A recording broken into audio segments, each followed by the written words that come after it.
vraies voix Sud Radio, ça fait du clic sur les réseaux sociaux.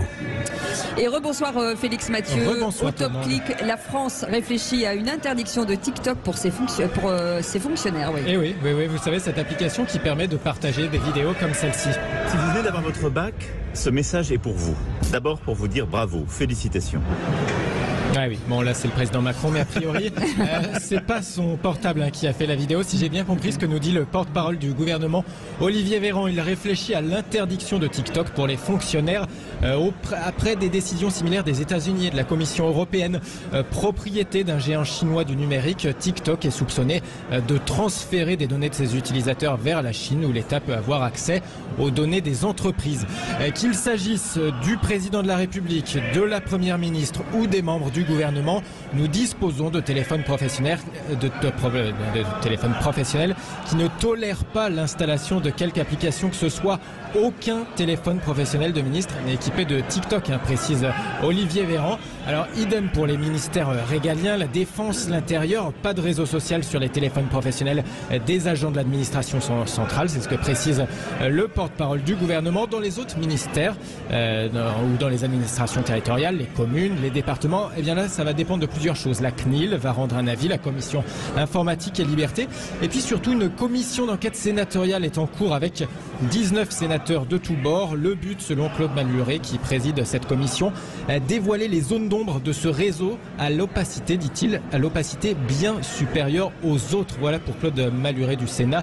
Plus consensuel, le porte-parole du gouvernement précise qu'il ne s'agit pas de cibler TikTok plus qu'une autre application, mais il insiste sur un point: les agents publics doivent dissocier leur outil de travail et leurs outils personnels, histoire de limiter les risques liés à des usages. Donc limiter TikTok à la communication institutionnelle sur cette application.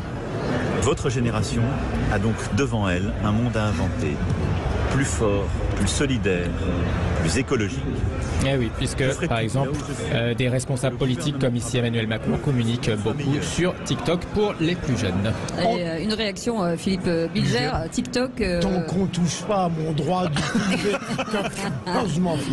Non mais l'ingérence de la Chine. C'est pas absurde tout de même, parce que l'idée et la malfaisance présumée de la Chine n'est pas un fantasme. Donc ça me paraît très bien. Olivier d'Artigol. Il y a un vrai sujet sur les pratiques addictives. C'est-à-dire que si on n'y fait pas attention, on peut y passer beaucoup trop de temps. Et j'ai même vu qu'il y avait peut-être la proposition, au bout d'une heure d'utilisation, d'envoyer un... Au bout d'un quart d'heure, oui, ça va envoyer un premier message. Attention, vous y êtes depuis un quart d'heure. Et on accueille notre nouvelle vraie voix, Bernard Lerre, qui est avec nous. Bonsoir, président de la Chambre d'agriculture des Pyrénées-Atlantiques. TikTok, pour vous, c'est un fléau? J'utilise pas, oui. Mais mes enfants, oui, malheureusement. Oui. Et on s'aperçoit que ça peut avoir, oui, des effets néfastes de temps en temps. Après, c'est vrai que c'est un réseau sur lequel ils se retrouvent entre eux. Mais je pense qu'il faut quand même avoir un certain regard, comme tous les réseaux sociaux. Je parle pas uniquement de TikTok, je pense que tous les réseaux sociaux sont concernés de la même façon. Oui, ils ne sont pas chinois. Oui. Autre sujet, mais même responsable politique, Olivier Véran vient de faire une déclaration qui agace Félix. Oui, un lien entre blocage du pays en cas de grève contre la réforme des retraites et situation hydrologique de la France. Mettre la France à l'arrêt, ce serait laisser filer une crise qu'on peut encore éviter.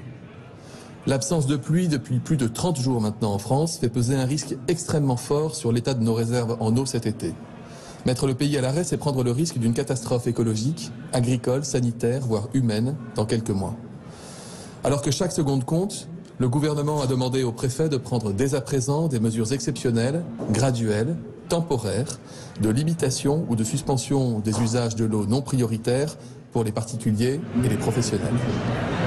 Alors, parmi les réactions indignées, il y a celle de l'insoumise, de la députée insoumise Clémence Guettet, qui partage l'extrait de nos confrères de BFM TV et qui réagit. Olivier Véran s'enfonce dans le ridicule, dit-elle. Si les Français bloquent le pays contre la réforme des retraites voulue par les macronistes, ils seraient responsables de la sécheresse, se demande Clémence Guettet, qui ajoute se rendent-ils encore compte de ce qu'ils disent? Merci beaucoup, Félix En tout cas, Mathieu. tant qu'on aura du saucisson, parce qu'on vient de nous apporter un saucisson fabuleux des Pyrénées-Atlantiques, Atlantique, tout ira bien, Cécile. Mais c'est l'émission de Ferniaud qu'il faut que vous repreniez. Vincent et son équipe. On parle de bouffe toute la journée avec vous. En tout cas, vous restez avec nous dans quelques instants, le tour de table de l'actu de nos vraies voix. Et puis, on va revenir sur cette crise successive qui rappelle combien la souveraineté alimentaire, vous le savez, est un enjeu majeur. On va en parler à partir de 18h30. Vous voulez en parler avec nous, 0826 300 300. Bien sûr, l'antenne vous est ouverte, même ici en direct du Salon de l'Agriculture. Et même si vous êtes là, vous pouvez venir au micro. Notre table est ouverte. Merci en tout cas de votre fidélité. On revient dans un instant. À tout de suite.